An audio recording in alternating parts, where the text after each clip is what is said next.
नमस्ते दोस्तों, टेक्निकल गुरुजी में आपका स्वागत है। आज हम बात करेंगे एक बहुत ही जरूरी चीज के बारे में, कंप्यूटर मेमोरी। कंप्यूटर मेमोरी वो जगह होती है जहां आपका कंप्यूटर अपना सारा डेटा और निर्देश रखता है।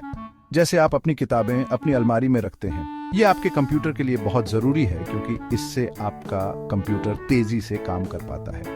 इस वीडियो में हम अलग अलग तरह की कंप्यूटर मेमोरी के बारे में जानेंगे और देखेंगे कि ये आपके कंप्यूटर की स्पीड पर क्या असर डालती है। तो चलिए सबसे पहले हम बात करते हैं प्राइमरी मेमोरी की, जिसे मेन मेमोरी भी कहते हैं।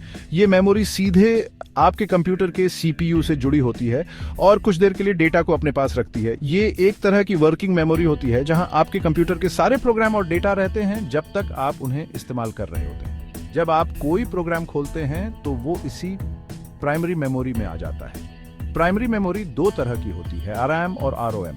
आरएम यानी रैंडम एक्सेस मेमोरी वो जगह है जहां आपके कंप्यूटर का सारा डेटा और निर्देश कुछ देर के लिए रहते हैं जब तक आप उनका इस्तेमाल कर रहे होते हैं। जब आप अपना कंप्यूटर बंद कर देते हैं तो रैम में जो भी होता है वो मिट जाता है, इसलिए रैम को वोलेटाइल मेमोरी भी कहते हैं। आरओएम यानी रीड ओनली मेमोरी एक ऐसी मेमोरी होती है जहां कंप्यूटर को शुरू करने के लिए जरूरी निर्देश लिखे होते हैं। आरओएम में जो भी होता है उसे बदला या मिटाया नहीं जा सकता।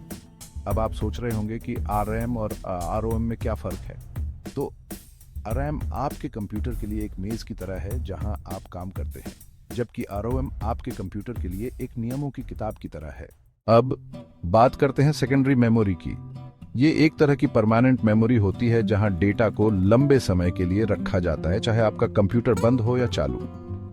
सेकेंडरी मेमोरी को नॉन वोलेटाइल मेमोरी भी कहते हैं क्योंकि इसमें जो भी होता है वो आपके कंप्यूटर के बंद होने पर भी नहीं मिटता। आपकी हार्ड ड्राइव, एसएसडी और पेन ड्राइव सब सेकेंडरी मेमोरी के उदाहरण हैं। सेकेंडरी मेमोरी प्राइमरी मेमोरी से धीमी होती है, लेकिन इसमें बहुत ज्यादा डेटा रखा जा सकता है।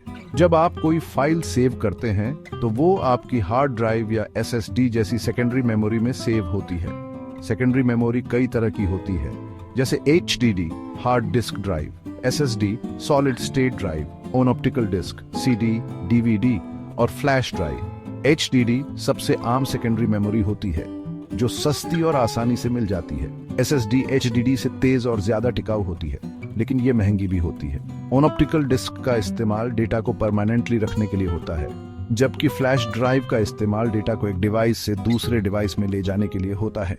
तो दोस्तों, ये थी कंप्यूटर मेमोरी की एक छोटी सी जानकारी। मुझे उम्मीद है कि अब आप समझ गए होंगे कि प्राइमरी मेमोरी और सेकेंडरी मेमोरी क्या होती है और ये आपके कंप्यूटर की स्पीड पर क्या असर डालती है। ये सभी मेमोरी आपके कंप्यूटर को तेजी से और अच्छे से काम करने में मदद करती है। अगर आप कंप्यूटर के बारे में और जानना चाहते हैं तो हमारे चैनल को सब्सक्राइब करना ना भूलें। वीडियो देखने के लिए धन्यवाद और अगली वीडियो में मिलते हैं।